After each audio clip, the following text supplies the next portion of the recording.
വെള്ളാപ്പള്ളി നടേശന്റെ വിദ്വേഷ പ്രസംഗത്തിൽ കേസെടുക്കണമോ എന്ന് തീരുമാനിക്കേണ്ടത് സർക്കാരെന്ന് പ്രതിപക്ഷ നേതാവ് വി.ഡി. സതീശൻ. ഈ വിഷയത്തിൽ CPM നിലപാടെന്തെന്ന് ആർക്കും വ്യക്തമായിട്ടില്ല. മുഖ്യമന്ത്രി ഗവർണർ കൂടിക്കാഴ്ച ചില സെറ്റിൽമെന്റുകളുടെ ഭാഗമാണെന്നും വി.ഡി. സതീശൻ കണ്ണൂരിൽ മാധ്യമങ്ങളോട് പറഞ്ഞു. വെള്ളാപ്പള്ളി നടേശൻ നടത്തിയ വിദ്വേഷ പ്രസംഗത്തിനെതിരെ CPM ഇറക്കിയെന്ന് പറയുന്ന പ്രസ്താവനയിൽ ആർക്കും ഒന്നും മനസ്സിലായിട്ടില്ലെന്ന് പ്രതിപക്ഷ നേതാവ് വി.ഡി. സതീശൻ പറഞ്ഞു. ആകാശത്തേക്കുള്ള വെടിയാണിത്. മുഖ്യമന്ത്രി പറഞ്ഞിട്ടാണ് വെള്ളാപ്പള്ളി ഇതെല്ലാം പറഞ്ഞതെന്നും വി.ഡി. സതീശൻ ആരോപിച്ചു.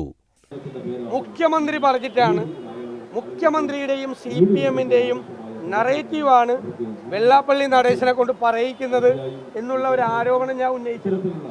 ഇന്നലത്തെ CPMന്റെ പ്രസ്താവന വന്നതോടുകൂടി ഞങ്ങളുടെ ആരോപണത്തിന് CPM ഒന്നും കൂടി അടിവരയിട്ടിരിക്കുകയാണ്. വെള്ളാപ്പള്ളിക്കെതിരെ കേസെടുക്കണമോ എന്ന് തീരുമാനിക്കേണ്ടത് സർക്കാരാണ്. ഞാൻ പറയുന്നത് അത് സർക്കാരാണ് തീരുമാനിക്കുന്നത്.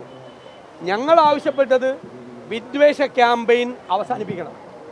ആര് വിദ്വേഷ ക്യാമ്പയിൻ നടത്തിയാലും കേരളത്തിലെ പ്രതിപക്ഷവും UDFും അതിനെ എതിർക്കും.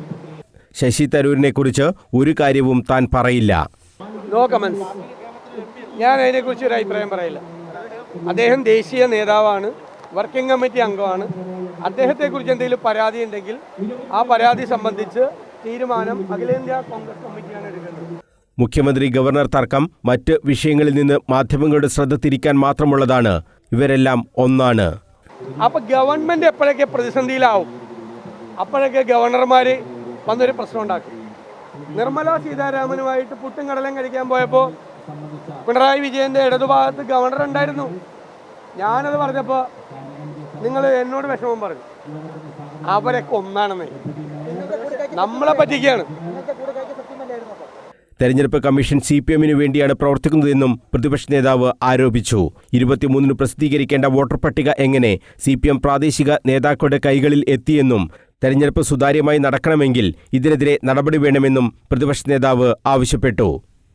News bureau, Kannur.